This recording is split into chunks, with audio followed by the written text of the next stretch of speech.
Hello, all. So today we are going to pick up this topic called product solutioning, right?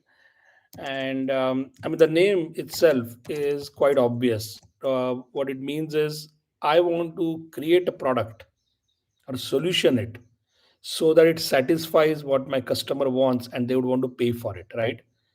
Now, all of you are in some way, fashion or other, some way or fashion, going to work on products or services, and finally, your goal will be to build something which your customer loves, right? This is actually a very important step in making sure that what you're creating actually has been thought through from a customer perspective and you're building something which they're going to love, right? So we are going to go through the main concepts of solutioning, why do it, how to do it.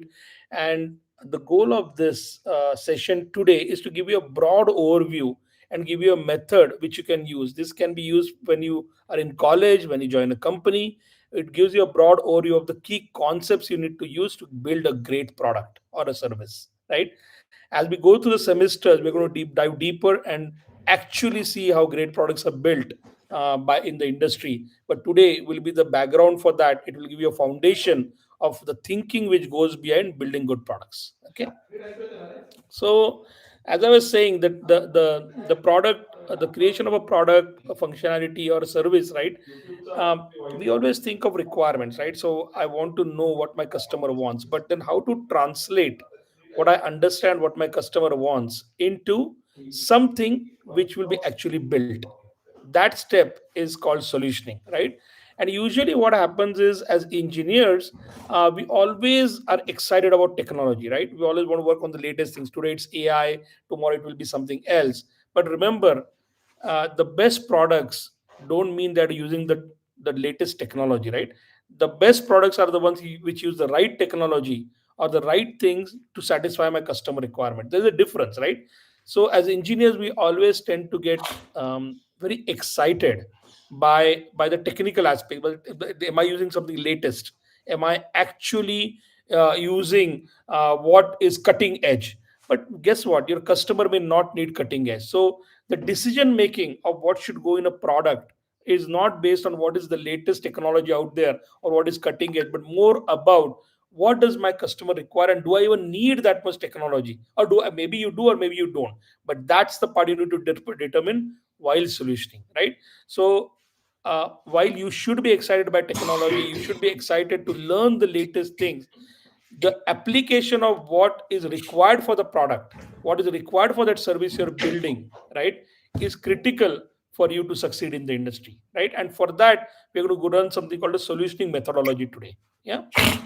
And finally, remember, as you're building anything, you have tons and tons of choices, right? And those choices you can, I mean, the same product. That's why you see hundreds and thousands of types of motorcycles, hundreds and thousands types of cars, hundreds and thousands types of similar application. So why is the same thing getting done in many different ways? Because that companies are building those are determining what their customer needs, and some can get it right, some get it wrong. The people who get it wrong, they fail. People who get it right, they succeed, right? That method, that part of determining what my product should be or my service should be and what is that solution which my customer wants is this methodology, right?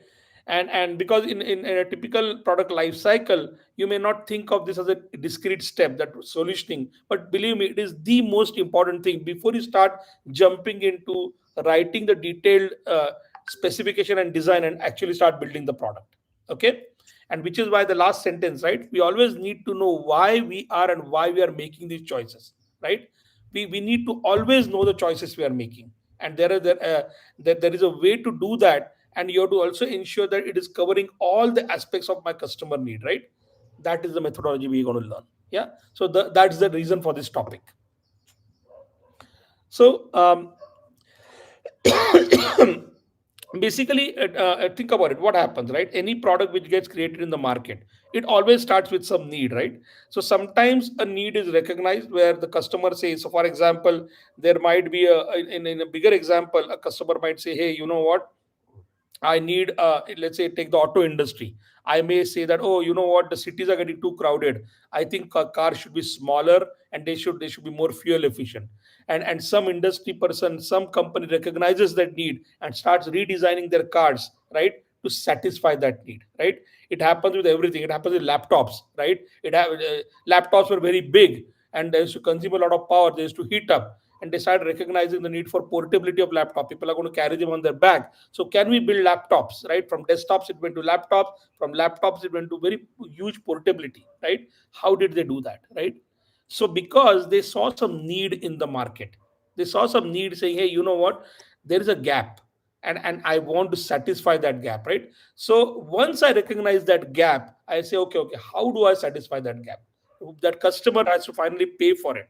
So solutioning is that step where people who creating the requirements and people delivering them, they come together for a good understanding. Because end of the day, if I'm the person on the field, or in the product department who is trying to identify my potential customers need, somebody has to build it also, right? How that translation, that understanding of who is thinking about what the customer wants, and finally the people who are building it, engineers, right? They would all come together, and that middle part which happens, the understanding between them happens with this step called solutioning, right?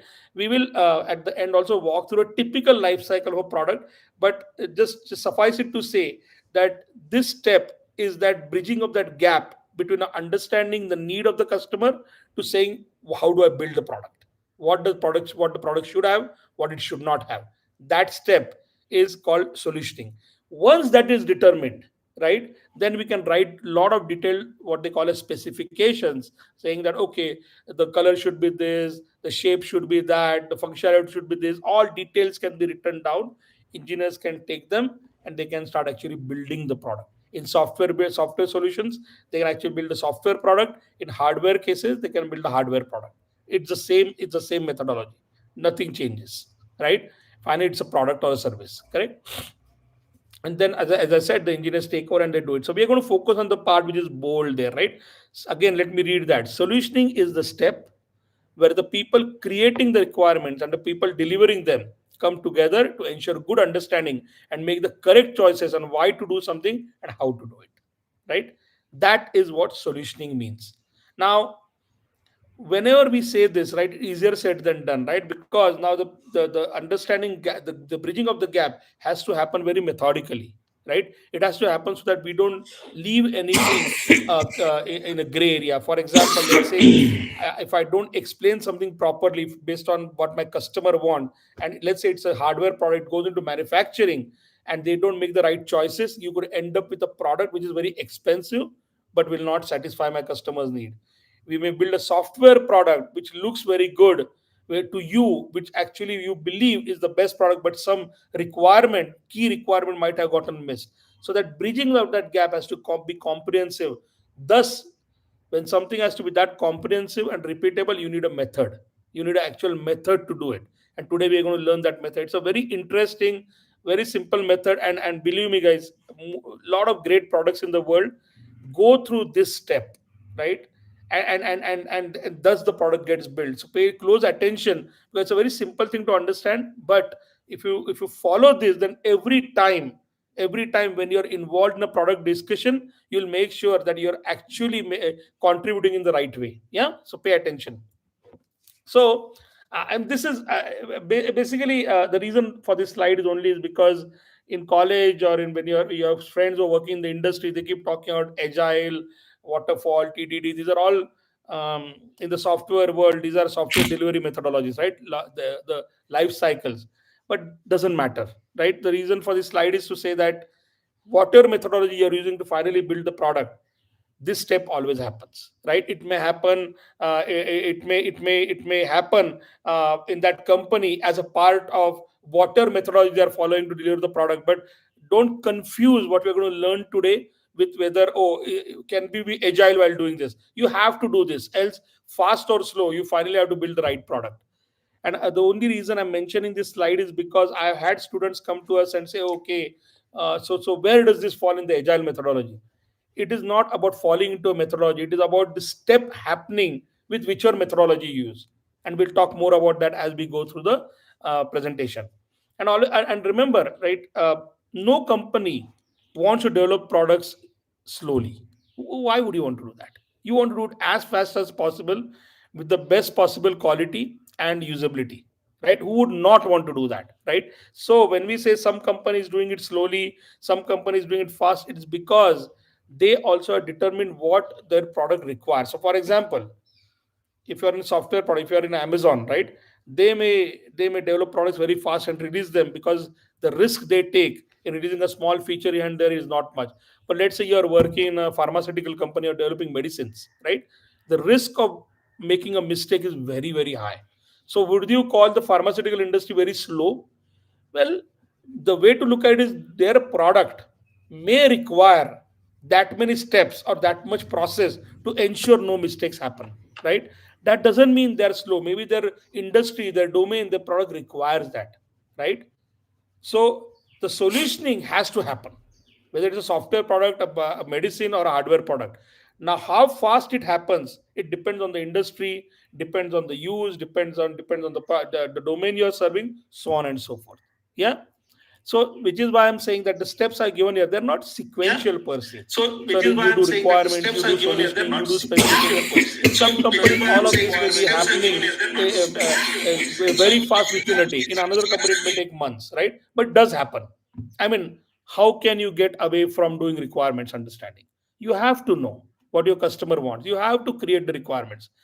Now, solutioning, which I translate that requirement into what choices I should make when I say I want to build that into a product, that step has to happen. Once you know that, then I have to detail it out. Because how will my engineers understand that the choices I have made, how to build them in the right way? So how to do that's called specifications, right? Where I write them in detail. Correct? Once I do that, I have to design it. Hardware or software, I have to design it. I have to develop it. I have to test it. I have to release it to production. I have to maintain it. This never goes away. Take any product in the world, right? Fast or slow, all these have to happen one way or the other, right? Some people may say I'll write the specification in a certain way with a certain template, another may do it in a different way, but it has to happen. So that bold step, second thing we have put there, which is solutioning, which is after you get an understanding of what my customer potentially wants, that is the step we are going to focus on today in our topic. Yeah, in this life cycle. The reason I've given you this because it's important as engineers, as people who are put or engineers or anybody attending this session who are you're going to work for some company who's going to deliver something to their customer, may it be a product or service. So when you join them, you need to know what all happens and where what step is that product in when you are having a discussion. So all these steps always happen, right? As I said, sequentially or not, that's up to the method, but they do happen. Okay, so let's focus on the second piece. And there are many different sessions as a part of Satkam topics we do where we cover all of these topics. So there will be a topic on specifications, on design, on development, on quality, so on and so forth. We are going to focus today on solutioning, right? With that said, right, so while when you design any product, this is just to get you guys start thinking, right? So you can take any product. You're sitting on a chair, and you can look at the table or a chair or the software we are using right now, YouTube, Google Meet, doesn't matter. For everything there is a functionality, right? So you'll always think about what is that product supposed to do. That is called functionality, right? So these are just things to get you start thinking about what all will you say that a product typically needs. A product needs functionality, it needs performance, right? Like what we are speaking right now on this software product, uh, because of which we are able to talk to each other. You need performance so that my voice doesn't buffer, and there's crisp video. These are all performance related things, right? The functionality is the fact that I'm able to deliver, you're able to see, and there are various capabilities you have where you can chat with me, where you can give reactions. All these are functionalities, right? And usability means what? Finally, I have to make a usable product. I can give the same functionality in a very complicated way, right? But I have to make it highly usable. And you would see that, right? There are products which do the same things, but one is very easy to use, another is very difficult to use. I mean, you can go to your kitchen And if you take a mixie, right, and you ask your mom or whoever, saying that what mixie do you like, right? And she says that this is a particular brand I like, mixie brand, and she said I don't like the other one. And you ask her why you don't like it. Both do the same things, right? You put stuff in it, you turn it on, and it will basically crush it and give you a mix. But why does the customer like certain products and they don't like certain products?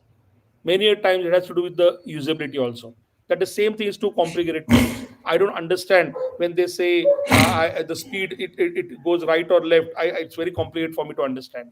It's difficult to use or clean, right? After it is used, the cleaning is very difficult. That's usability, right? So they tell you such things, and companies who think through this properly will build a product which is not just functionally good but also highly usable, easy to use. And that easy to use makes a customer want to buy your product. So during solutioning, you actually think about these things. In our example, like if you are building working for a company like Philips or whoever, and you're building a mixer and you don't think about that post using it, cleaning should become easy for the utensils. Then you're building the capability, the functionality is that yes, when I turn the button, it will basically do its job. But cleaning becomes hard, right? And your product will not succeed.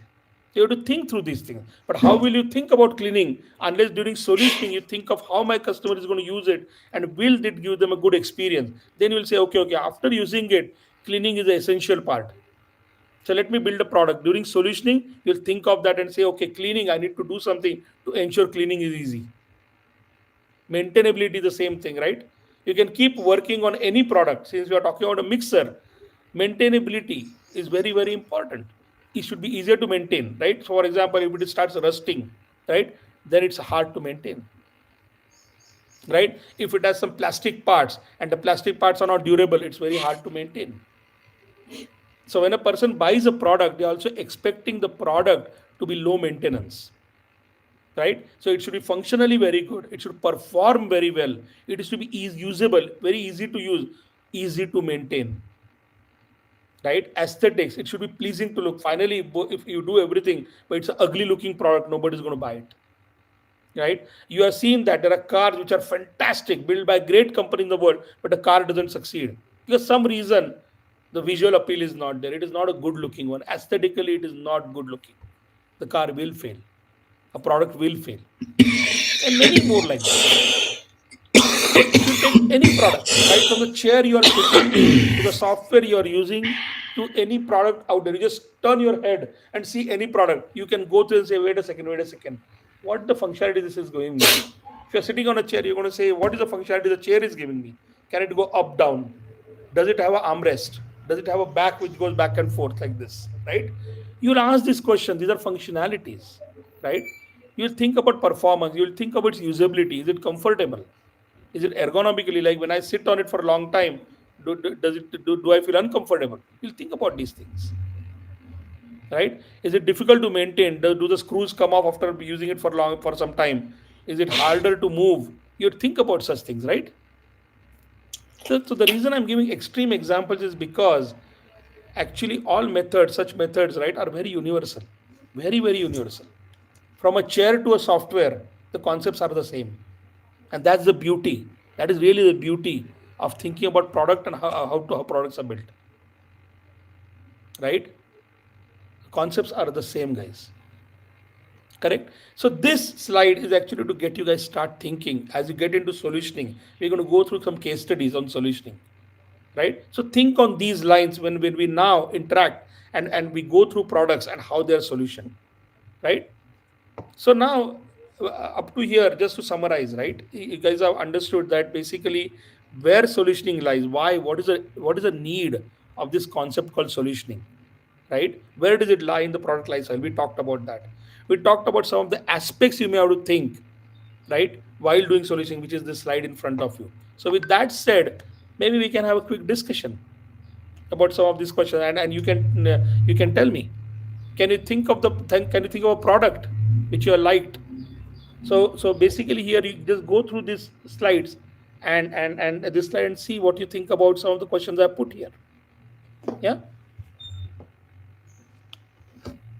Now let's start with a simple example, right? Let's not even get. We are going to work through a Very, very simple example of a product which you see every day, and we are also going to go do a software product, right? And the reason I'll keep using a hardware product and a software product is because you will see that the concepts and the method is the same when you do it, right? So so let's say we all of us are working for a company who wants to design and build bottles. They are in they today make bottles. Let's assume that they do make water bottles, they do make bottles for a home, right? But now they want to build bottles, water bottles for college going students. They don't make them today. Let's assume that we are a company like Borosil, maybe, right? A company like Borosil or any such companies, right, which are into this business. So let's assume that we work for such a company.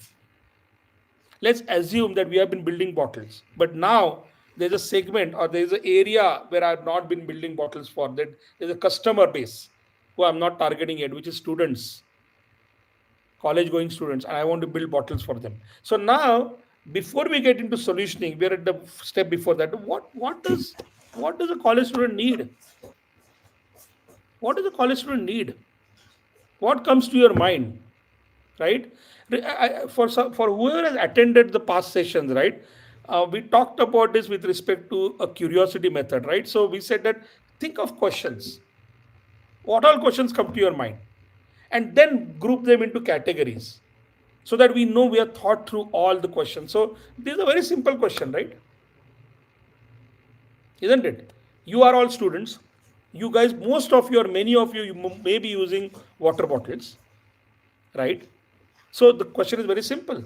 If a company has to build a product for you, which is a water bottle, which is targeted at you, college going students, what would you want? What comes to your mind? What kind of questions come to your mind? And do remember, these are the questions which you are thinking as an employee of a company who wants to get into this market, who wants to actually build such a thing. What comes to your mind, right? And I mean, there are a lot of questions which come to my mind, right? Because I want to build a bottle. I want to get into this business, and I think there is a large potential because there are so many college-going students. So, and most of them would be carrying water bottles to college, right? So it's a big market, right? So maybe, I mean, let's think through some of the questions which come to my mind. I mean, I'm sure they come to your mind also, but let me just say some of the things which come to my mind, right? So some of the things which come to my mind are who all are going to use it. First, it starts with who is going to use this water bottle, right? Because when I say students, right, there are various type of students, right? A 3-year old is also goes to a Montessori or a primary school. A 4 or 5 year old is a student, and so is a college student. But here specifically, I said college students. Why? Because my requirements would completely change for a 4-year-old student going to a college school versus a 16, 17-year-old going to college, right? So who all are going to use the water bottles? That kind of comes to my mind. I'm sure it came to yours also. What all is my competition? See, this is not the market which has not been around. It's been around for years. There are many established companies today who are building very good water bottles. So if I have to enter this market, if I have to build something students are going to like, I need to know what my competition is building today. I need to know what is working out there. What are the water bottles that are liked by people, students, which are not liked by students. So who is my competition? That comes to my mind. What material? I mean, these are like stuff you just, if you just ask me quickly, these are the kind of questions that are coming to my mind. What material? Should they be metallic? Should it be plastic? Carbon? I mean, what? Right? What kind of bottles are we talking about here? What features should be there, right? Now when I say features, see, water bottle is not just a water bottle, right? I can build all kinds of water bottles. So even if in this example, if you notice, right, just these random pictures I have put, all the three bottles are different functionalities, right? Correct? Because the first bottle has a sipper. It is made of plastic and it has a very fancy sipper. Second is completely made of plastic, has a sipper, while the third doesn't have a sipper, but it's metallic, right? So there are various functionalities which are there. Now I could say, okay, do I need a water bottle or a thermos? I could say that, right? So what are features? Am I trying to build a thermos kind of a water bottle or just a water bottle? So I have to think about that. And I have to think about that with with respect to the people I'm targeting, which is the customer who I'm targeting, which is the students, college going students. But this does come to my mind. What all should be considered a lead design? Now, when I think about this, and remember, there are random questions which are coming to my mind, right? How should the lead be? Should it be like this, like screwing up, or should it be like open like this? What comes to my mind? How many sizes? Oh, yes. I mean, should they be half liter, 0.75 liters, 1 liter, 1.5 liter, many types, one type? How many sizes should I make the water bottle in? Does come to my mind. What should be the price? Very important. It's going for a college going student. Now, when I think about it, what kind of college going student? Is it student with certain who have a certain budget, or there is a standard budget a college student has, or there are various categories of budget? Some can buy water bottles worth 1,000 rupees, and some will not go about 200, and some will go to up to 500. If there are different categories, then my bottles have to be in different categories, right? So I'm asking the question: what should be the price of the bottle?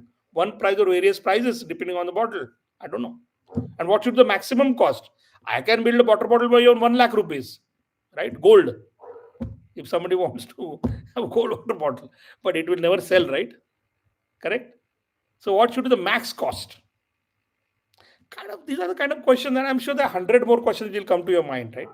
So in the method we learned, right? So whenever I start thinking of anything, now if you're doing a college project also, right? And a lot of you must be doing college projects, and your teacher or your professor or some external company for coming for a competition will tell you, "Oh, come up with a idea for this product which does this." Now use the same method. Wait a second, wait a second.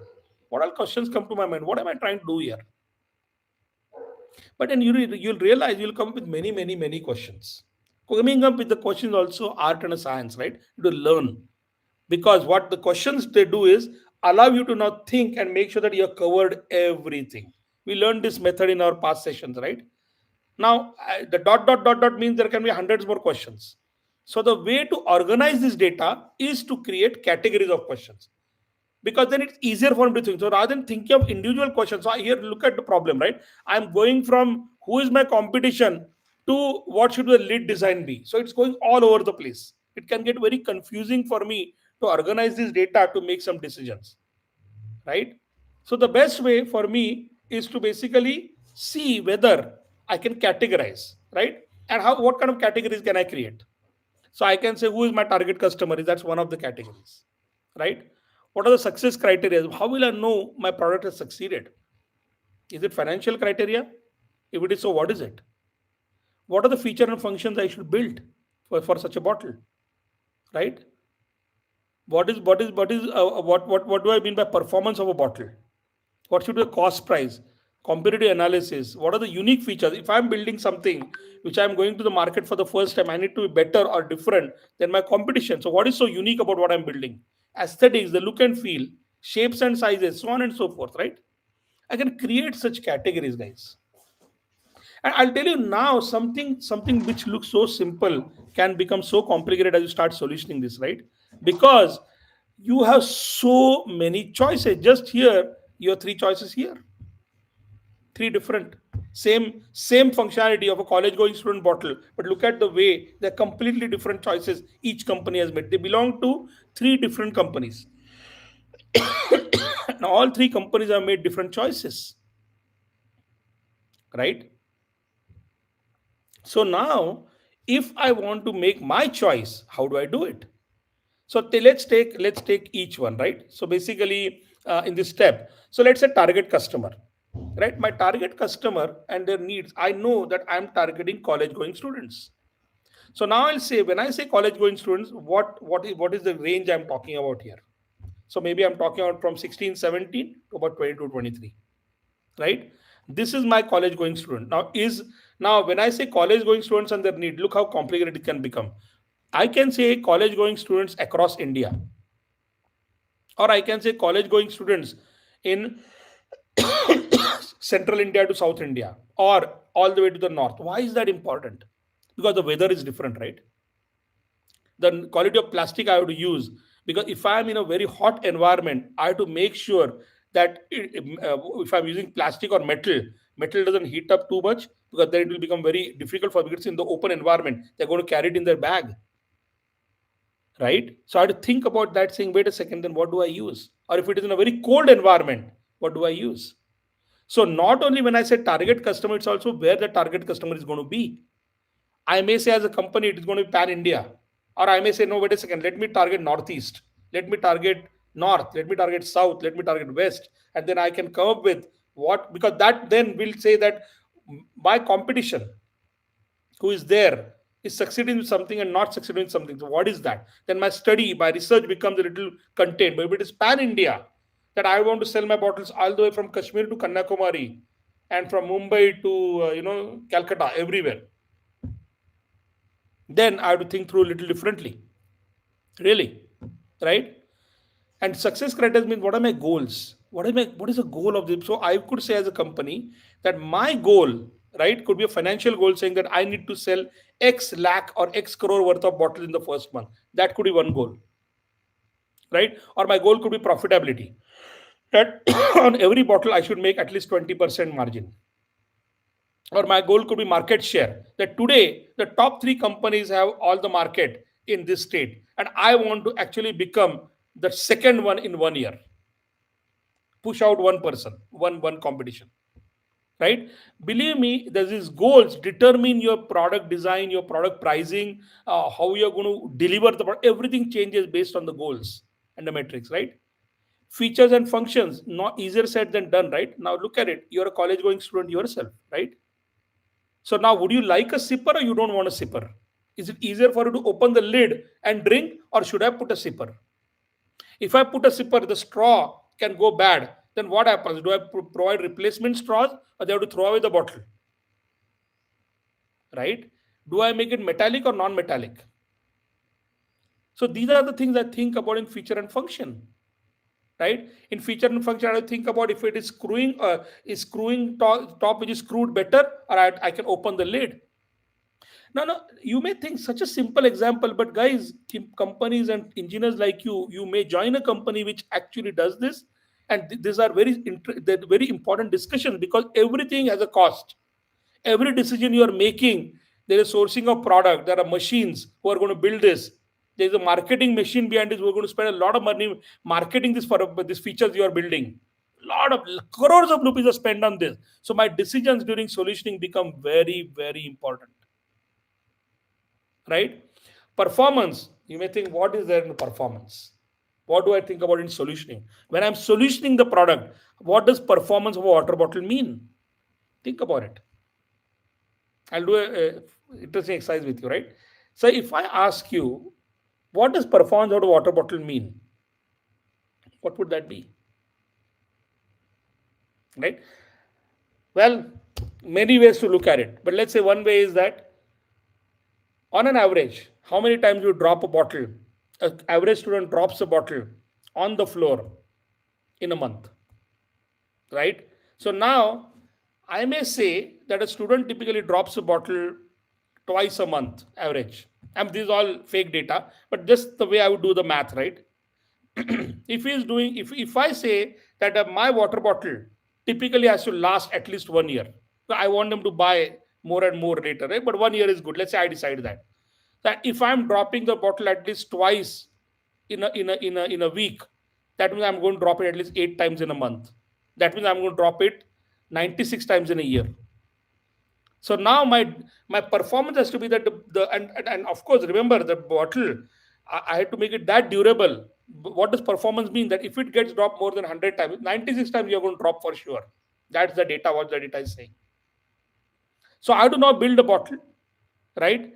Just spend enough money that it lasts at least, let's say, if it's 96, that it should last at least 30-40% more. Let's 125, 130 drops, it should last. Then it can crack after that. So I have to make sure that I use the material thickness, the quality of material is such that at least it lasts that much. If it breaks by dropping 10, 20 times, you'll never buy a bottle from my company again. Because I know from data that at least 96 times in a year it will get dropped, average. Right? Now, also from what height, because it matters, right? If you drop it from the first floor of a building, it will definitely crack. But that's not where it is going to fall. It is going to fall from average from a height of maybe 5 foot. So I'll test it that way. Interesting, right? Performance. How else, as an engineer, how do I even determine what material to use, how durable to make it, how to test it, if I don't do such thinking, right? And during solutioning. Now the lid, right? You're going to open the lid. Let's say it's a pop-off lid like this. You're going to you open the lid at least 10 times in a day. So while popping on and off or while screwing on and off, right? I have to make it last for 10 times a day multiplied by 20 days. You'll go to college in a month multiplied by 12. At least for that time, the grooves of the bottle cannot get worn out. If they get worn out by using it for 100 times, you'll have to throw your bottle because the grooves go and your lid doesn't fit properly. You're going to throw the bottle. You're going to say, I'll never buy the bottle from this company. This is what I do to think during performance, right? And all this will be fed to some software where you're going to now model it. You're going to decide what material to use, right? What kind of machines will be doing those grooves, to what precision. All this happens during unless I do solutioning properly, how will the engineers know that what they have to do to build that? Cost and price. As I said, I can build a bottle super expensive, but now my data will tell me that nobody is going to buy a bottle more than 200 rupees, average student. So now all that becomes like a constraint for me now. So I may want to build the best bottle in the world, but I have to keep it to the cost less than 200. So I have to satisfy the requirements which I'm talking about while satisfying the need for not making sure that it doesn't go above 200 rupees. That's very difficult, by the way. Very difficult. Because small things, if I'm doing the lid and I use some fancy lid with a straw which is very expensive, that by itself will be 50 rupees. How will I build the bottle within 200 rupees? I cannot. So I have to think through all these things. Competitive analysis, we talked about this. Unique features. Well, if I'm building everything the same as my competition, why would they buy from me? Why would they even buy from me? So, what is that unique thing I'm doing because of which they're going to buy? Is it the shape maybe of the bottle? Is it a lid design which is very unique? Can I claim durability more durable than my competition? What can I claim which is so unique about my bottle? So, if you look at marketing campaigns, they typically focus on what is so unique about their product, right? You can take a marketing campaign for anything from a car to a laptop to a software to everything. What's so unique? What is it that you're going to love? What is that? Aesthetics, right? I mean, look at the three bottles, right? We talked about. Look at these bottles. Each one has a different aesthetic. Now, the last one, which is metallic, it has some design on it. So, should I say that, hey, you can get a bottle and I can put your name on it. When you buy it online, we'll emboss your name on it. Cost me more, but it will become very successful maybe. So can I keep it within the cost? Can I do such customization? Maybe. Or the shape, look at the three shapes, they are very different. Now how will I determine what shape is correct? Now the way, one way to do it is average backpack size, right, where you keep the bottle. There's a pocket, right, for keeping the bottle. I have to make sure it snugly fits in that, right? Because if it is too loose, it will fall. If it is too big, it won't go in. So I have to look at what are the average type of backpacks students use and what is the size of those pockets and how it can snugly fit in. Because you're going to, most times you're going to reach out in your hand and try to pull the bottle out. If it is not fitting properly in my backpack pocket, you will say it's maybe a great bottle, but it's very inconvenient to use. Usability is bad, right? You may say that and not buy it. So I have to worry about that. And during aesthetics, I worry about look and feel, shape, appeal. I have to worry about all this. It may have the best functionality, but if you go in a shop and there are 100 bottles in front of you, how will you notice my bottle? Is it because of the color? Is it because of the shape? What are you going to do to notice it? Right? So these categories, right, are the ones which are going to help me now ask the right question. So now what the way I will organize my thoughts is I'll say, what are the questions I have come up with against target customer and their needs? What are the questions I've come against the success criteria? What is the goal of this product? How will I know it has succeeded or failed? What are the questions I can come up with about the features and functions I have to put, right?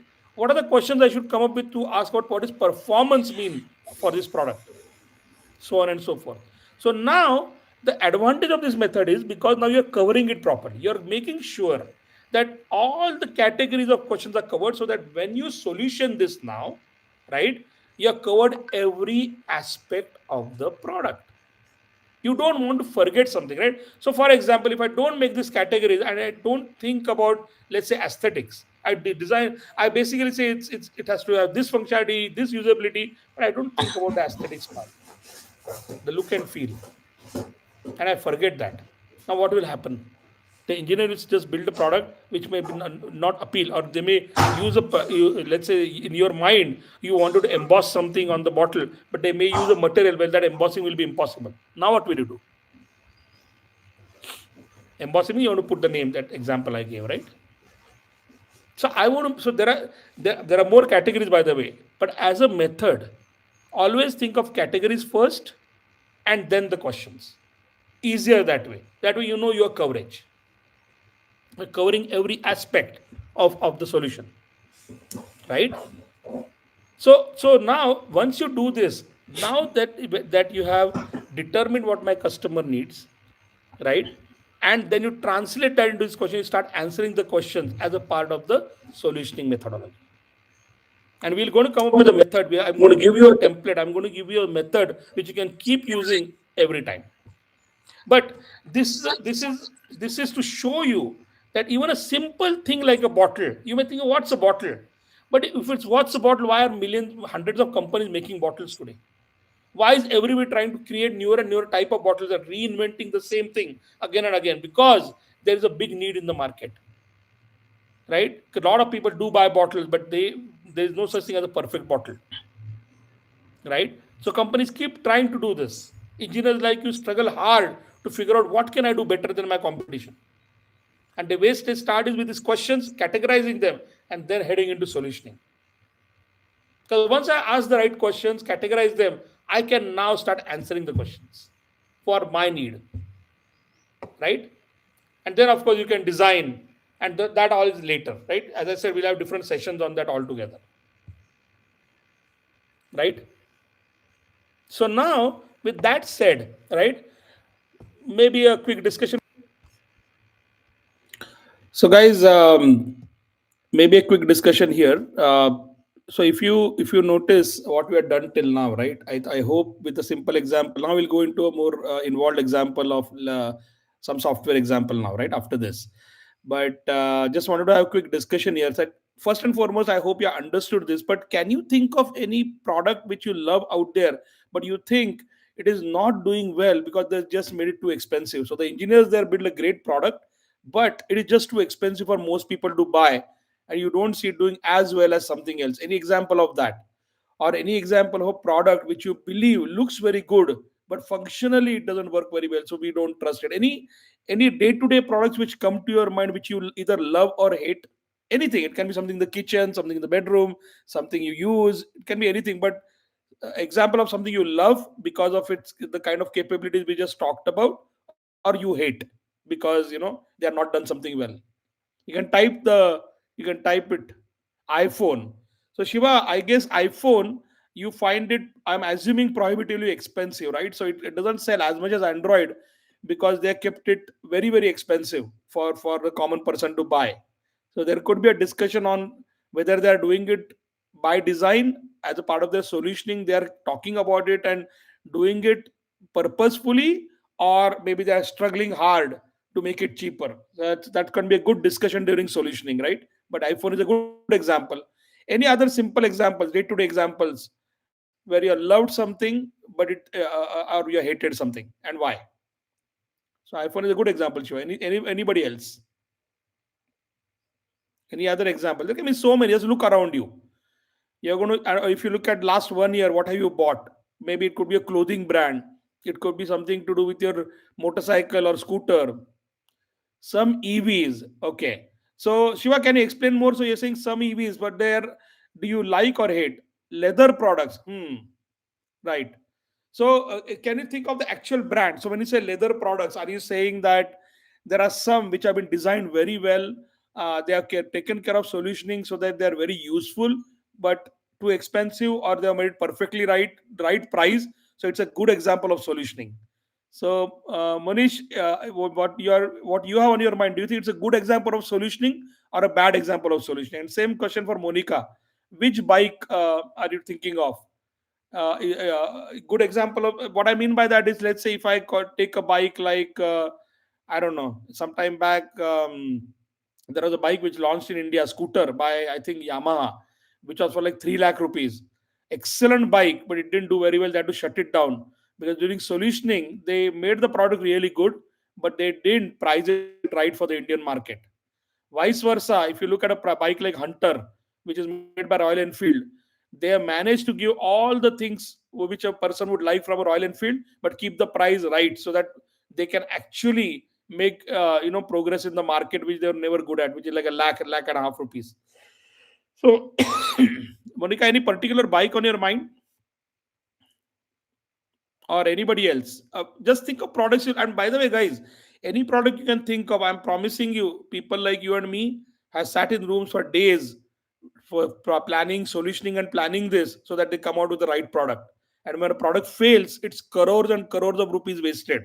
So this is a very critical exercise which companies go through, and you would always want to be part of that exercise because this is the place where you get a knowledge about your customer, about why we are building, how we are building, before you start building it.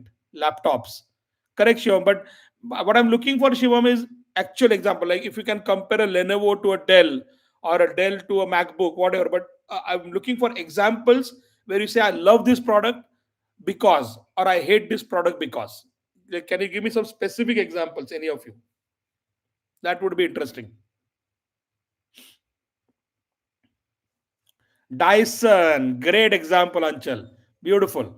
So Dyson is a very interesting company, one of the most innovative companies, and they actually they actually became very successful because they could figure out the functionality part of what a customer actually needs in a vacuum cleaner, in a hair blower perfectly. So they, because of that, in fact, their prices are premium. They price it highly, but they did a phenomenal solutioning exercise because they understood the requirement really, really well. So Dyson actually, some of their products have great examples of solutioning. Comparing to leather, the China rubber products work fine, but the leather is still costly for external factors. People in budget move to China. Okay, okay. So yeah, so shoe industry, any of those, right? It's a very interesting, very complex industry because there is a when you do leather products, it has a lot to do with the look and feel, the aesthetics, but the pricing has to be good because there is so much competition, right? Many companies keep making shoes and leather products. So solutioning for a leather company, if you're working for, let's say you're working for a company which makes like a Red Dot or any of the other companies in India, right? Clarks or whatever, right?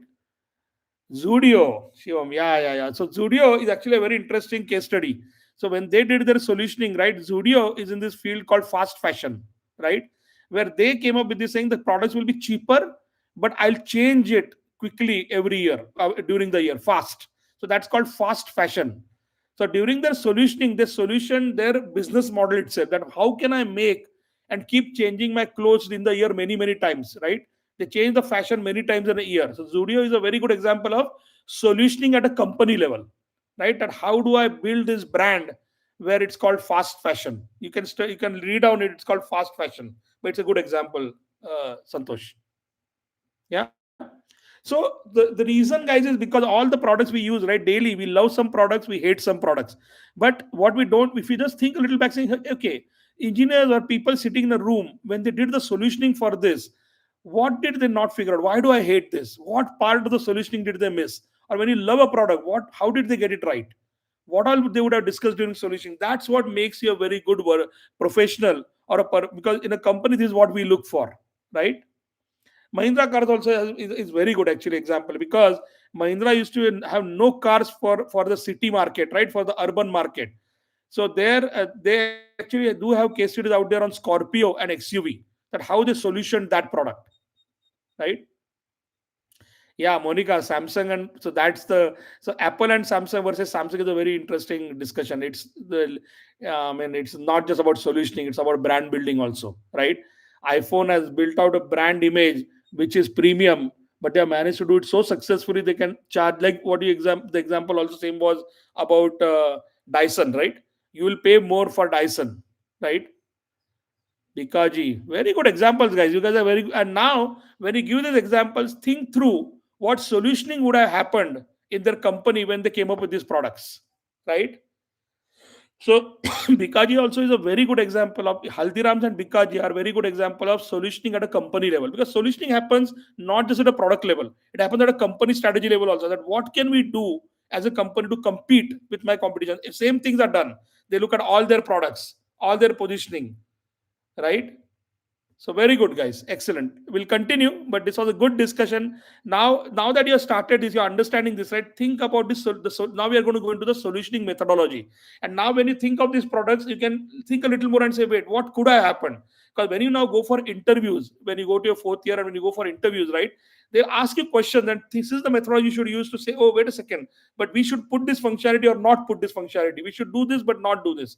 That is very well appreciated in the industry, right? So now we're going to go into the actual technique of how to do this with another example. But great examples, guys. Thank you. With you guys. So where are we now, right? So in the first part, we had a small discussion at the beginning on why solutioning is required in the first place. In the second part, we said what is the precursor to solutioning? What is it that I need to do to start good solutioning? So you start with uh, understanding your customer need and asking the right questions. And how do you ask the right questions? By categorizing them and making sure you're asking questions in all the right areas, right? So this is just to have a quick discussion with you guys, right? So think through these questions and let's have a good small interaction on this, right? So now the question you'll ask me is okay, maybe I get it. The bottle is too simple, but some of you guys may be software engineers. You're going to say, I'm not going to work for potentially for a company who makes bottles.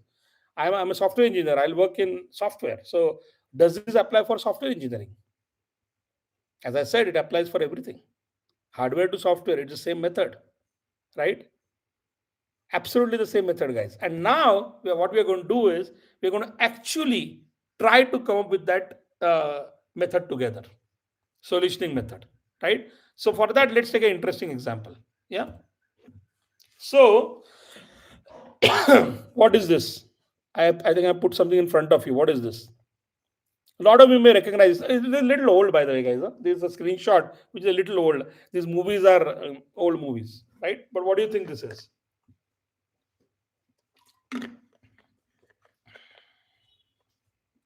Yeah. I mean, many of you may find this very familiar, right? I mean, the name is right there.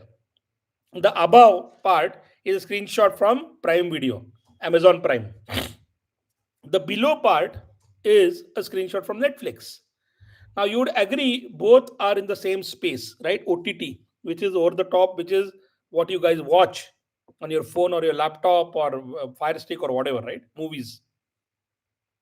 And as I said, this is a little old, but look, the feature I'm talking about is called a spotlight feature. So, what is it? That when you open these apps, a Netflix or a Prime, a big part of the app, the top part, is occupied by them talking about a particular movie or a TV series or whatnot. That is called a spotlight, right?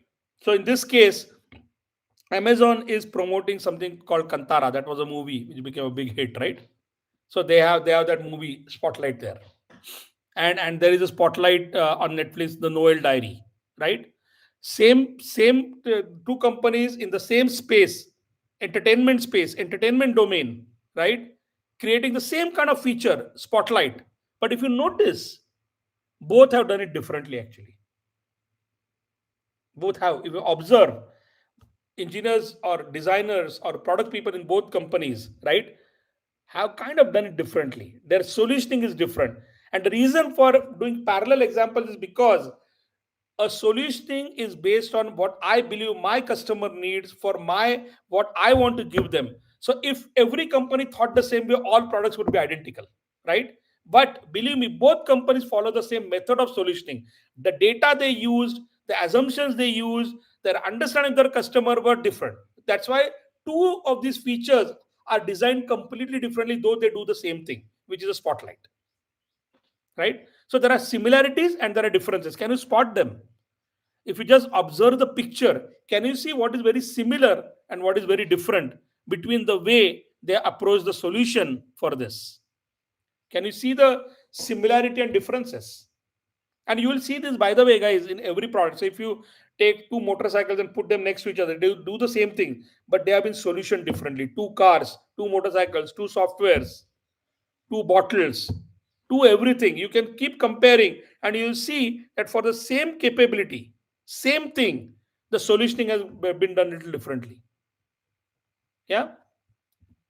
So above, as I said, is spotlight feature, right? And it is on the screenshots on from Amazon Prime and Netflix, right? And just like the bottle example, right? We could start with saying, what are the goals? Why am I even designing such a feature called spotlight? And what are the requirements? What does my customer want? Right?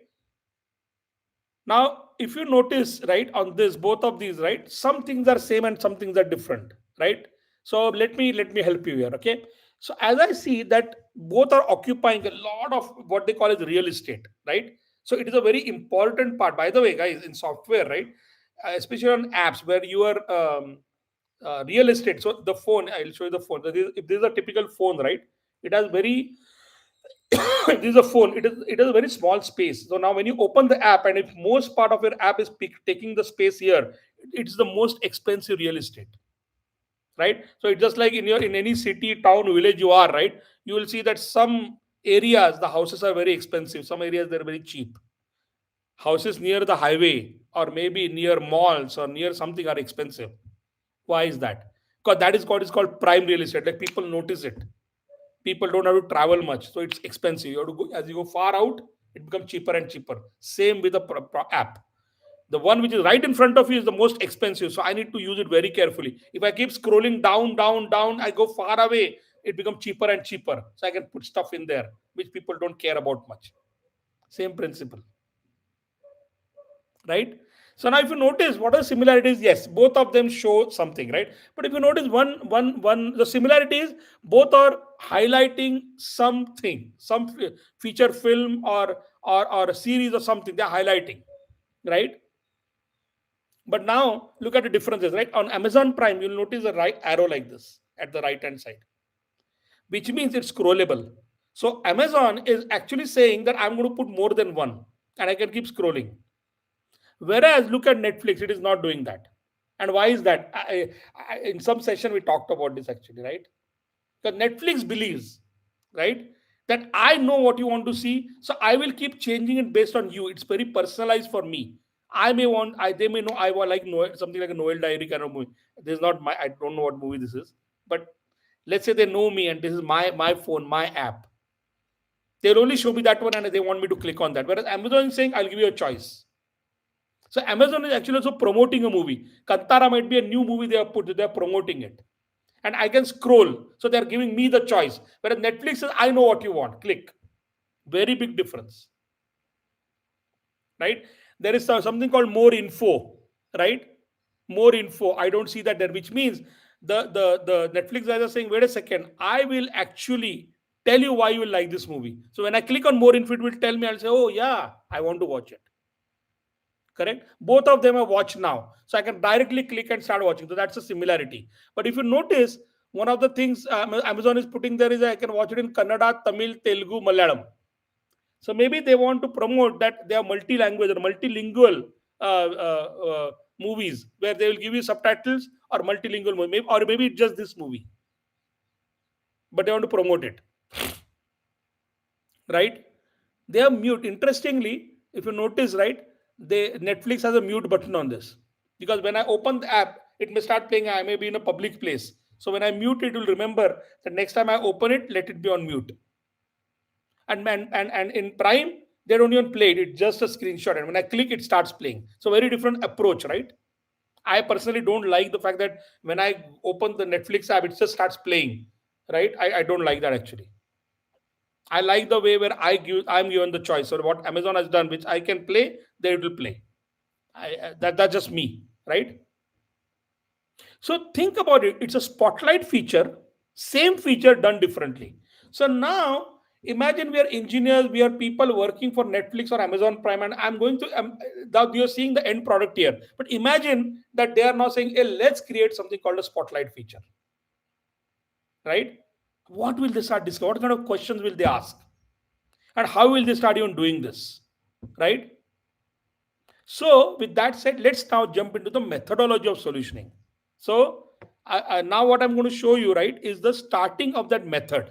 And how do they start thinking? How do they ask the questions? How do they ensure that all aspects get covered by the time they give it to somebody to write the detailed details of the what they want? Then it goes to design and does development and testing, right? So what I'm going to show you is something called a mind map. Don't get worried about it. It looks a little busy. It's very simple, guys. I'm just breaking my thoughts, what I'm trying to tell you, in what is in my mind into something which is visual. It's called a mind map. We are having we have a session on mind mapping separately as a tool, as a method. One of the most powerful things you can do is to learn mind mapping, right? Because it will translate what I'm trying to tell you into visual, which you can understand, and thus a method. So now what I'm going to show you is the first step of solutioning, which is called understanding. I want to understand now what my customer wants. That is my first step, right? So as I said, looks a little busy. Don't worry. Let's go step by step. It's very simple actually. So in understand, what I want to talk about is, first thing I'll talk about is the goal. What is my goal with this, right? My goal for my feature, so I have written something: enable and entice users to see new features and allow highlighted discovery. So basically what I'm saying is my main goal is for people to know that I have things when they open the app, every time they're going to see something different, and they would want to come back again and again because I have something new for them to see, a movie, a TV series, or whatnot. So I define that goal, right? And it's important because unless I define the goal, I cannot define the metric. So what is my metric? Metric means how will I know I have succeeded in creating a feature which my customers love, right? And for that, my metrics is a term called click through rate, means which means I'm going to actually measure how many people click when I show them that. So in this case, Noel Diary or Kantara, how many people clicked on it, right?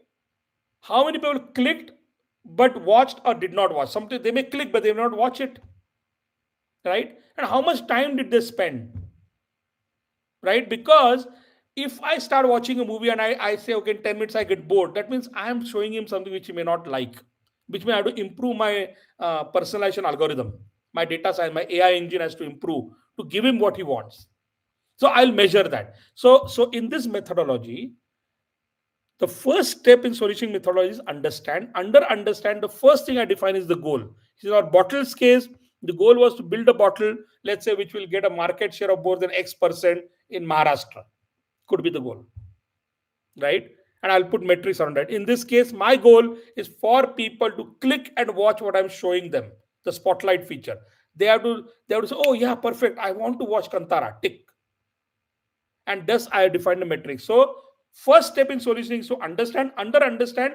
First thing is to think of the goal, think of the metrics. How will I know I reached my goal? I have to measure it objectively with data, right? In my bottles case, I'll say how many bottles got sold in the first month. That's actual data, right? In this case, the data I'm looking at is when I show them the spotlight, how many people clicked on it, right? How many people clicked but did not watch, and how many people clicked and watched for how long. All this tells me whether they're liking my feature or not.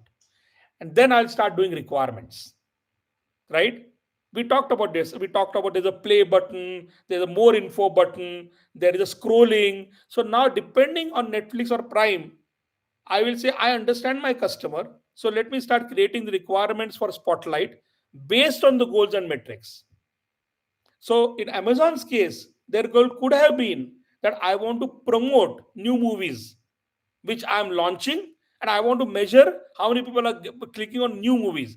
Whereas Netflix goal could be, I'm going to do a very heavy personalization and show them only one thing, and I want to see how good I'm personalizing their experience and how many people click on it, and that will determine the feature functions I'm putting on it, right? So in this case, spotlight needs to be more most apparent post opening. So what that means is when I open the app, I need to see it right there, the most expensive real estate. That's a requirement I have.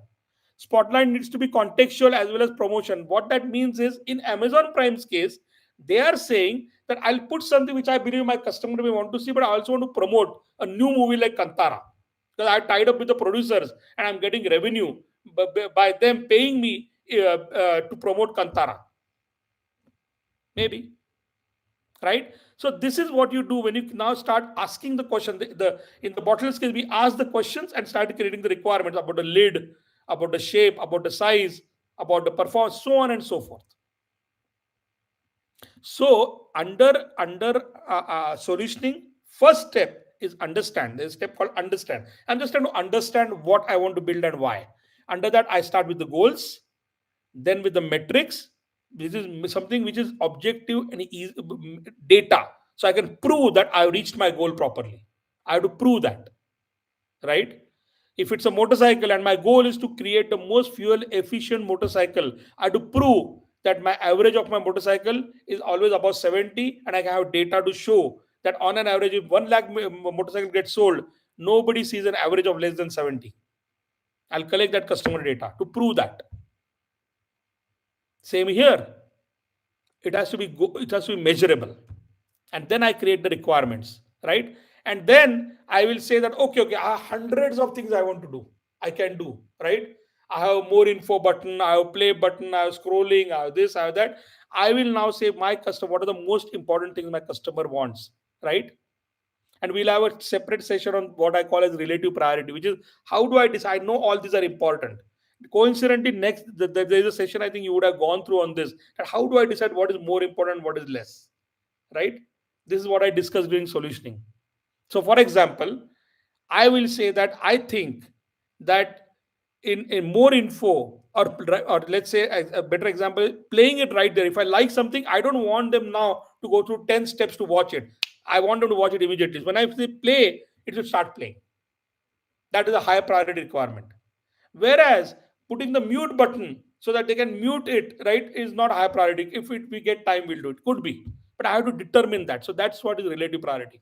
And we have a separate session on this. But this is what I do during solutioning. First, I understand the goal.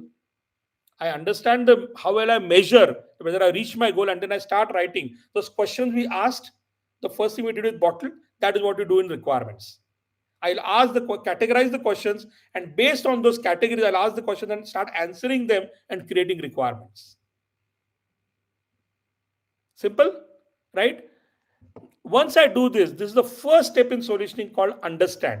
So look at the beauty here, right? In understand, now I know why I'm building the product, which is the goal. I know how will I know whether I reached my goal, I have succeeded. That is the metrics.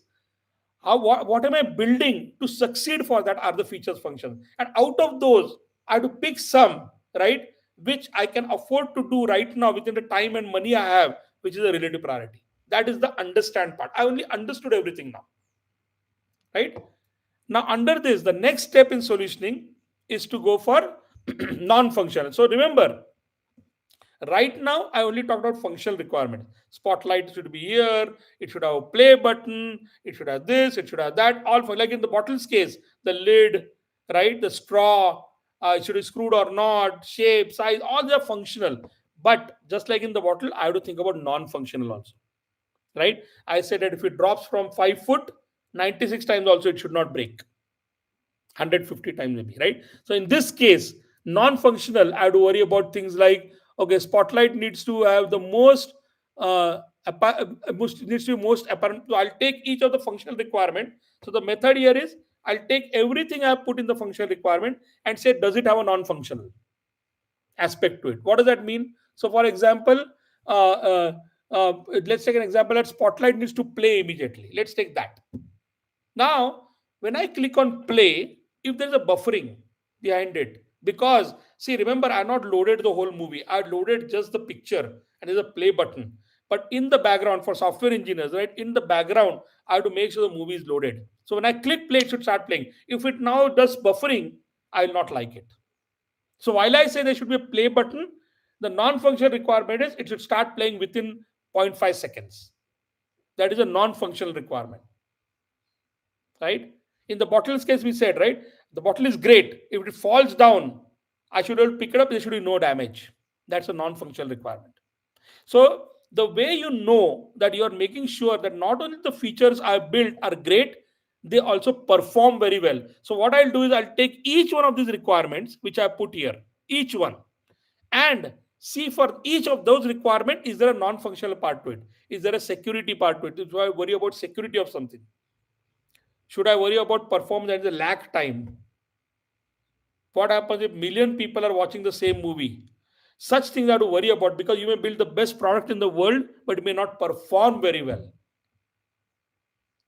It used to happen in motorcycles, right? Royal Enfield used to build very good motorcycles, which would look great, noise was great, performed horribly. After like one of use, they used to break down. So what's the point? The average is to go down. If there are motorcycles which have great average at the beginning, so 1 year of use, the average is to go down. What's the point? Right? So they have to keep performing really well. And how do I know that? I'll take each one of these requirements and make sure the non-functional part is also covered. So in solutioning, I talk about goals, I talk about metrics and measurements, which is the objective part, and I'll take each one of the requirements and make sure that the requirement is covered functionally and non-functionally. Performance, security, so on and so forth. Yeah? Clear? I break down the problem, right? And what are the areas in which I break down the problem? It could be performance, security, configurability, and this is for more software, right? What is debuggability means maintenance, right? So if a maintenance is a part of a non-functional requirement, right? So for example, if tomorrow, in this our case of this spotlight feature, let's say customers start complaining that, oh, you know what, this spotlight feature, when I try, it starts scrolling. After the third scroll, it hangs. I need to build a software which I can debug this very fast. So I know where the problem is. Is the problem, where is the problem lying? Is it in the operating system on which it is installed on? Or is it in my software? Is it in network? What is it? I need to know. Right. So when you remember, I mean, as an example, right, you'll see that if you go to I keep jumping from software to hardware example. I want to make sure that not everybody is a software engineer, right? A lot of people from various fields are attending this. So I want them to know that this is a method which is for everything. So in a motorcycle's case or a car's case, you'll hear your parents telling you or some friend telling you, hey, this car is easy to maintain, that car is hard to maintain. Why do they say that? Because that is the non-functional requirement. You may build the best car in the world, which is hard to maintain, nobody is going to buy it. Right? So I need to worry about all of this. Right? While I know the goals, the metrics, and the requirements fall into two parts: functional and non-functional. So for every functional requirement, there's a non-functional part to it. Is it easy to maintain? Does it perform well? Is it secure? So on and so forth. So the easy method is first write all functional requirement and take each functional requirement and say, is there a non-functional part to this? Right? So in the spotlight features case, there is a play now button. That's a functional requirement. Non-functional is when I click play and how fast should it play within 0.5 seconds. That is the non-functional part. And if you ask this for every functional requirement, you will ensure you're building a product which is comprehensive, which is where you're not forgetting anything. The next is the usability, right? In this case, I'm going to play that product on a mobile phone or a desktop or a tablet or whatnot, right? It has to be usable. The buttons, if I go from a phone to a tablet, the button shouldn't get hidden. It has to adapt to the shape of the screen. Usability also means that now when I first come in and I see the spotlight feature, right? And there is more info. And if I click on more info, it takes me to a different screen. And I can't come back to watch the movie. That's bad usability, right? So more info should open up on the top and disappear. So I can still play the movie. That is called user experience, UX, right? And we'll have a separate session, as I said, on UX and UI. But guys, always think user experience before user interface. Think of the experience first, then you can design it. It's like with the motorcycle, same going with the motorcycle example, it's a seat, right? I have to think of the usability of the seat, that when I sit on it, is this designed for is the motorcycle getting designed for the city or for long riding? If it's for long riding, the design has to be such it's very comfortable. That's usability. Now in the UI part, I'll say, oh, it has to look this way. I'll offer very many colors, there'll be stitching on it which will look very beautiful. That's all UI. UX is the critical part, right? And UX means when the customer tries to use my product, is it making him happy? In that example I gave you, let's say there's a more info button. I click on more info and it goes to a different screen. Now I don't know how to get back to that spotlight again. And when I get back to the spotlight, it's a different spotlight altogether. Then I've forgotten. That is a very bad experience, right? So in this part of solutioning, when you go from first you did the goals, you did the metrics, you did the requirements, functional and non-functional. Now I'm thinking that for these features I'm offering, how can I offer them in the best possible way? That is called UX, right? So in that I will say, okay, for example, part of UX is also where do I place the button. So more info is right in the center, whereas mute is on the right hand side corner. Because when I first see the spotlight, I'll say, what is this? So that more info has to be right in front of me. If I have to search for what is it, it's a bad experience. So that's why they place more info right in the center. Whereas mute is on the right, many people may not even care about that. Maybe I do, but many people may not. Correct? That is called usability. The most important thing I'm going to use, I need to see it right there. If I have to hunt for it, where is it? It's a bad usability. That is called user experience. There's a concept of user experience, user journey. Journey means how do I get from one place to another. So as I said, when I click on more info, a pop-up opens up, quickly shows me and disappears. That's a journey. It takes me somewhere, brings me back, and allows me to be there. Correct? If I scroll, do you want the spotlight to scroll with you like it's fixed and only the bottom scrolls, or do you want the spotlight to disappear? If a spotlight disappear, is that a good experience or a bad experience? And if it does disappear, what is my journey? I go to the bottom. Now, if I want to go on the top, is there a quick button to take me to the top, or again I have to scroll? That is what is called usability and journeys. Very, very important. Right? In a motorcycle's case, right? What is a journey? If my typical journey is one of my journeys, I go to the petrol pump, and my petrol pump I'm sitting. And I'll tell you a very nice example of a journey, right? A typical user journey. My journey as a user of their motorcycle or scooters was I go to the petrol pump, and when I have to fill petrol, I have to get down because the petrol tanks used to be inside the seat. So I had to open the seat. So I had to get down, open it up. The seat is hanging like this, right? Then I have to take my wallet and pay. Very inconvenient journey. So now if you notice, new scooters have the fuel lid right there. I don't have to even get down. It's in the front or the back. So engineers understood that. They made a mistake before where the journey was very complicated when somebody gets to a petrol bunk. So they changed that. That is called a journey, usability. It may be the most beautiful looking motorcycle or a scooter, but the journey was terrible. Every time I go to a pump, I have to get down, open the seat like this, open the lid, I have to stand, pay, and then close, sit. Very bad journey. Now I have to just sit. They will open, they'll fill the petrol, I pay the money, I go. Much better journey.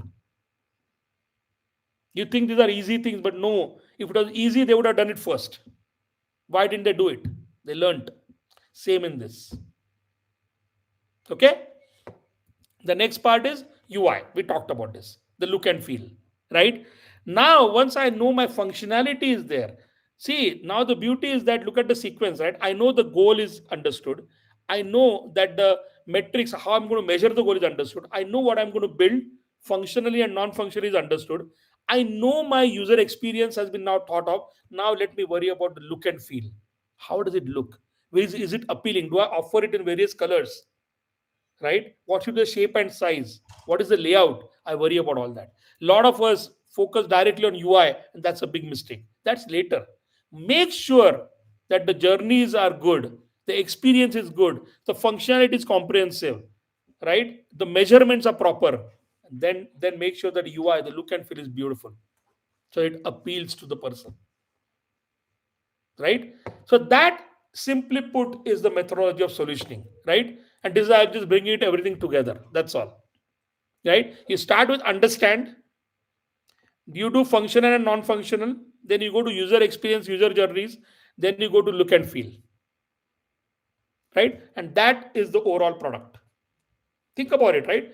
If I know the goal of the product, if I know how I'm going to make sure I reach my goal, so I have measurements for it, if I know what functionality I'm going to put in the product, if I know that it is going to perform really, really well, which is the non-functional part, if I know that it's going to be very usable, while the functionalities are great, it's also highly usable and it looks damn good and pleasing, then I created a good product, right? Would you agree with that? Right? So, this is the overall methodology, correct? And if you follow the simple methodology, as we go through the semesters, right, we're going to take real products and build them together. We're going to go through case studies. But I wanted to give you a flavor. And how do you do that? We started with the bottle example. In the functionality, ask those questions, categorize the questions, ask them, those will create, and then make choices, right? The relative priority, make those choices. So, simply put, this is the template. Understand functional problem breakdown, non functional problem breakdown, UX and UI. That's it. That's it. Right?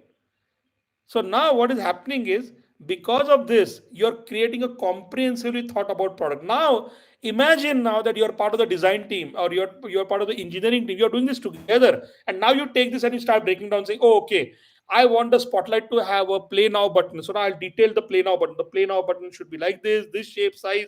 It should when I click play, this should happen, that should happen. Those are what detailing I will do, so that the designs can be created. But now I'll not forget anything. It is all very comprehensive now, right? I created a complete map of what this product should be like and why it should be like this, right? And this thus is the template. Solutioning. This is called product solutioning, right? I hope this is understood. And you can see I kept jumping from functional example to non-functional example. I kept jumping from uh, hardware to software, because I wanted to make sure you guys understand that this is a universal method. You can use it for anything, right? With that said, maybe we can have a quick discussion. So, guys, I hope the method is can you can try this out, by the way, for your college projects also. I'm sure many of you might be working on some college project, maybe a hardware project, software project, or a hardware and software project. Doesn't really matter. But if you use this method, and if you present it to your examiner in this method, they will be able to understand how you thought about it, why you thought about it, and how you are able to solution a good product, right? So I hope, give me a thumbs up or some emoji if you understood the template, understood the method, and also, like, uh, if do you think we have forgotten something? I mean, when you are using this, I mean, think of some products, right? If you which you like or don't like. Do you have a question which says, wait a second, but where did we cover this in the method? Do you have a question like that, where you might think that in this solutioning methodology, how would we be thinking about something which you believe we may not have discussed? So you can ask such questions also. Yeah. So and see, if you look at this now, right? If you follow this method and now you try to use this method for the products you're using on a day-to-day basis, you're going to see they have a goal, and you are they're selling it to you, right? So they know why you would like it or not like it. That was the goal, right? They would know that how they're reaching the goal. They would know the functional, non-functional, UX. And you can take as simple a product as something in the kitchen you're using, or your motorcycle, or the phone, or anything, right? And that's the beauty of this method, and it is universal. And I would highly encourage you to try this with your college projects, right? So, any questions? Do you think there is anything we should be thinking more in such a methodology? Is there any aspect of a product we have forgotten to discuss, when you solution, because now once you understand this, then it will go into the detailing of the product. Now you're actually going to do the design, technical design, you're going to start building, and we will obviously have a separate session on that. But this is that step where you have made all the decisions you need to make. Any questions? Anything you believe that we may not have discussed during the solution methodology based on the products you're thinking of? And now going back to the question I'd asked at the beginning, can you think of a product which you can we use camper model? Shivam, I don't know the scamper model, but I'll definitely look it up. I don't know. I never used it, so don't know what it is. But I let me take a look at it, and you can even ping me on WhatsApp. And once I take a look at it, I will get back to you. I don't know the scamper model. Uh, so now going back to the question I'd asked you some time back, can you think of one product, not the iPhone? iPhone is too obvious, but something on a day-to-day, it could be like as simple as a bottle also, but which you believe is one of the best products you have used in your life, because then we can, like, you can go back and think of how it was solution. Can you think of a product which you love, software product or a hardware product? You can say I love Instagram for how they built it. You could say that, or a functionality within Instagram. You could also say that, right? But can you give me some examples of something you loved, something you use and you love to use? Any examples? Any example of something you use or and love to use on a day-to-day basis? Like, I can give you an example. I have this simple OnePlus earphones, okay, and there are thousands of earphones in the market. But I've been using this because I think the for the quality and for the usability and for the price, I think the solution that very well. And if you go back and see, OnePlus has been building such products for a very long time. AirPods is a great example, Anchal. Great example. AirPods, the usability of AirPods is very, very good. The price is high, but AirPods, which Apple came up with, became a big hit because they could solution the usability really, really well. But as with Apple product, they're expensive, right? So anyway, so what I would recommend you guys to do is go back and think of any product you love, right? And then you can basically go and think about how they would have solutioned it, basically, right? Okay. So continuing, like we are in the last few minutes, just continuing, right, about this. Yeah, and try to just chat about these questions.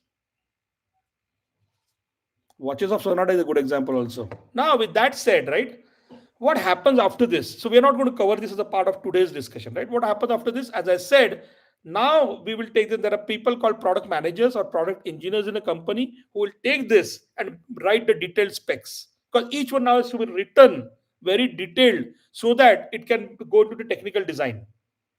So something as simple as saying there should be a mute button. I have to put saying mute button means inside the software. What do I do build to do to make sure the mute functionality works? Where should it be placed? How big should it be? Right? What happens if I click mute and next time I come in again? Should it be by default mute off or mute on? All these details I have to put in the specifications so that it can be designed properly and then developed or delivered properly.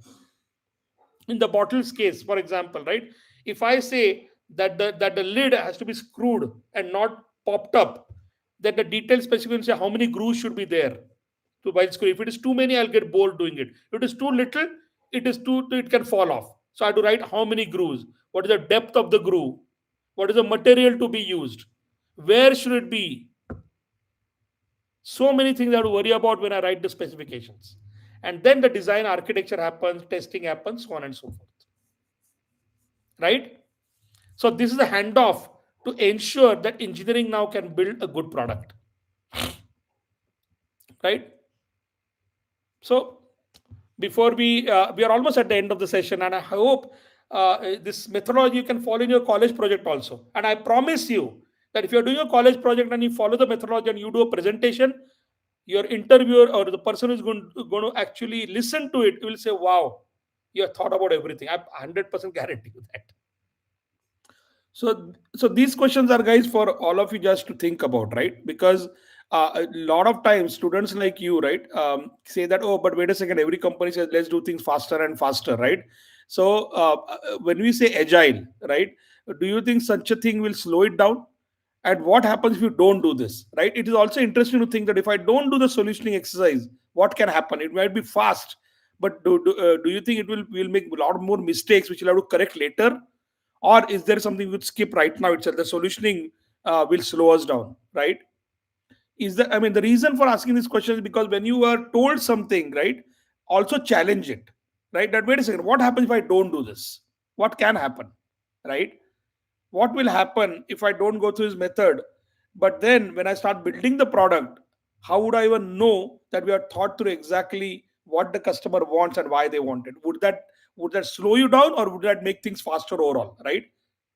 Because when we say agile, right, agile is not about doing things fast for that step. Agile means doing it fast overall, right, from thinking about the product to releasing the product to the customer. That whole process, can it be faster, better, and cheaper, right? My experience tells me that solutioning is a very necessary step, right? It accelerates, or it makes your overall life of the product much faster, much faster than trying to rush through things. But the reason I posted these questions here is because you should challenge it, right? And if you think that there is something which we should which you want to say, wait a second, why do talk about this right now? We can talk about this later during design or development. Send us at Satkam your questions, and we'll be happy to engage with you to have a discussion, right?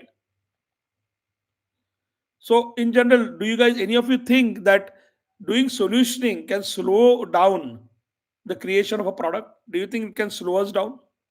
Anybody thinks that?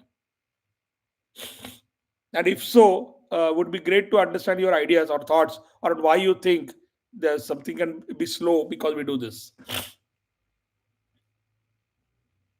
Because my experience tells me otherwise, actually, that once you do this, right, there are very less mistakes you make later, because the cost of correcting a mistake is a lot more than the cost of creating something. Yeah, I agree, Monish. Honestly, it only improves because you make less mistakes, and you also, guys, know from your college projects that a mistake caught at the beginning is cheaper than a mistake caught at the end. Then you have to redo a lot of things. So what this helps you do is avoid mistakes which you may find later. Correct, Anchal? Correct. Initially, you may think it is slow because you are spending time initially in the solutioning, but later you do things much faster because now you're not making mistake. You know exactly what to do. That's what my experience also tells me. But as I said, try it out. Try this method with your college project or wherever, and we will love to get your feedback. And it works for us, right? Take my word for it. Try to use this in your day-to-day projects, right? Maybe we can have a quick discussion of, a lot of things. You guys always correlate this with saying, "Oh, but companies move fast, agile, so on and so forth." So let me just pause here and see what you guys think. Yeah. And then we'll learn about this later in a different session. But remember, no company has endless infinite money, infinite time, infinite people. So when I do all of this, remember, one of the steps we did in solutioning is relative priority. How do I decide what to do and what not to do? A lot of this is determined at what they call as constraints. I may have less time. They may say deliver it in 2 months, whereas some company may say I have 1 year to do it. Some company say I have a budget of 1 crore. Some company may say I have a budget of 10 lakhs. Some company may say I have two people. Some company may say they have 20 people. So this constraint that we applied so that you can do what you want to do within those constraints. But I just wanted to leave this thought with you, because when you're doing this, it's not like we can do this infinite with assuming infinite things. Every company works under constraints. So after the solutioning is done, right, the choices you make on the material to, in the bottle's case, the material to be used, the machining to be done, the time you have is based on constraints. In the spotlight feature, the same thing, your constraints. How long do I have to launch it? How many people do I get? What software do I use to optimize the performance? I may not be able to afford some of the backend software. So what do I use? So a lot of these things are constraints, and there are only three type of constraints, right? Either it can be about time, It can be about resource or money, or it can be about scope, minimum what. So, but it's a different discussion altogether. But I wanted to leave this thought with you. Yeah. So that's it, guys. This is what solutioning means. It's a critical step to build a great product. And if you're interested, there are some references I wanted to give you to some great books, right? Which is that don't talk about solutioning directly, but these are good books to read to understand how people build great products. And all of them, all companies, all good companies go through this solutioning thought process to build great products. So some of these good books might be, very interesting. I read a lot of these, or actually most of these, and they're really good. It opens your mind to how great companies are building great products. Yeah. So that's it. I think that's the last slide. As I said, this is a universal method. And we have provided you a method as a template to use. So I would love for you guys to try it out. As usual, we'll be sending you a small exam after this. You apply your concepts you have learned in that, and we look forward to hearing back from you. Thank you very much. All right, guys. Thanks for listening, and we'll send the exam after this. And also, as you use it, if you have any questions, feel free to reach out to us on WhatsApp. All right. We are at the end of the session. If anybody has any questions, they can ask, or we are done with today's session. Thank you for attending.